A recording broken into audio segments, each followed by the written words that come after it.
Hello everyone, எல்லோரும் நல்லா இருக்கீங்கன்னு நினைக்கிறேன். காலையில் எழுந்த உடனே ஃபஸ்ட்டு வேலை யாருக்கு என்ன பண்ணுறோன்னு இல்லையோ, இந்த குட்டி பையனுக்கு ஃபஸ்ட்டு பிரேக்ஃபாஸ்ட்டோ இல்லை 3 வேலைக்கும் சேர்த்த மாதிரி ஃபுட்டு ரெடி பண்ணிவிடுவேன். நான் எழுந்துக்குனதுலேருந்து எப்போ எனக்கு தருவீங்கன்ற மாதிரியே வெயிட் பண்ணுவான். இன்றைக்கி காலையில் தக்காளி சட்னி மாதிரி பண்ணி அதில் கொஞ்சம் பொட்டேட்டோ போட்டு பூரிக்கு சைட் டிஷ் பண்ணிட்டேன். பசங்களுக்கு லீவுன்றதுனால பொறுமையாக எழுந்து பூரி கொடுத்தா நல்லா சாப்பிட்ருவாங்க. இது எங்கள் அம்மா வாங்கிட்டு வந்த இரும்பு தோசைக்கல். அதை முட்டை வெங்காயம்லாம் போட்டு இப்போ தான் கொஞ்சம் கொஞ்சமாக பழகிட்டுருக்கேன்.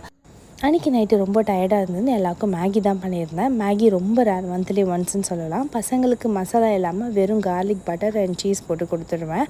ஸ்டில் அதுவுமே கொடுக்கக்கூடாது, பட் 2 months ஒன்ஸ் அந்த மாதிரி எடுத்துப்பாங்க. பிரியாணி இஸ் அன் எமோஷன் சொல்கிற மாதிரி அன்றைக்கி மேகி செய்யும் போது எனக்கு அவ்வளோ சைல்ட்ஹுட் மெமரிஸ் இருந்தது. உங்கள் எல்லாருக்குமே மேகி மேலே இப்படி ஒரு கனெக்ட் இருந்தால் மறக்காமல் கீழே கமெண்ட் பண்ணுங்கள்.